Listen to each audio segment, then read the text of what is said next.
పుల్ల ఐస్ లో ఎంతమందికి ఇష్టం కింద అయితే కామెంట్ చేయండి. హాయ్ ఫ్రెండ్స్, నేను పుల్ల ఐస్ తిందామని చెప్పి లిక్కీస్ కి అయితే వెళ్ళాను అనమాట. చూడండి వీళ్ళ దగ్గర పుల్ల ఐస్ లో ఒకటే కాదు, వీళ్ళ దగ్గర బాదం పాలు మిల్క్ షేక్స్ ఉంది, ఆప్రికట్ డిలైట్ ఉంది. నేనైతే రోజ్ మిల్క్ అయితే చెప్పాను, దీని కాస్ట్ నాకు 30 రూపీస్ అయితే పడింది అనమాట.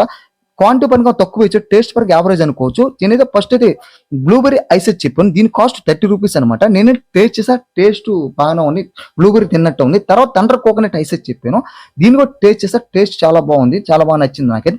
వీళ్ళ దగ్గర 10 రూపీస్ నుంచి ఐస్లే స్టార్ట్ అవుతాయి అనమాట. అన్ని న్యాచురల్ ఐస్లే, మొత్తం వీళ్ళ దగ్గర 29 రకాల ఐస్లు అయితే ఉన్నాయి, అన్ని ఫ్రూట్స్ చేసిన ఐస్లే అనమాట. వీళ్ళ చూడండి వీళ్ళ దగ్గర ఐస్లు ఒకటే కాదు, వీళ్ళ దగ్గర ఐస్ క్రీమ్స్ అయితే అవైలబుల్ గా ఉన్నాయి. వీళ్ళ టైమింగ్స్ వచ్చి మార్నింగ్ 9 నుంచి నైట్ 10 దాకా అయితే ఉంటారు. ఇంకోటి ఏంటంటే వీళ్ళు చాలా సిటీలో లిక్కీ బ్రాంచెస్ చాలా ఉన్నాయి, మినీ సిటీస్ లో అయితే లిక్కీ బ్రాంచెస్ అయితే ఉన్నాయి. అదే లొకేషన్ పరంగా కోసం గూడూరు గాంధీ బొమ్మ సెంటర్ కొంచెం ముందుకు రాగా డూటు ఉంటుంది అనమాట. డూటుకు ఆపోజిట్ స్ట్రీట్ లోనే మనకి లిక్కీస్ అని ఉంటుంది. సరే మా పోయిస్తే మరి, థ్యాంక్ యూ ఫర్ వాచింగ్.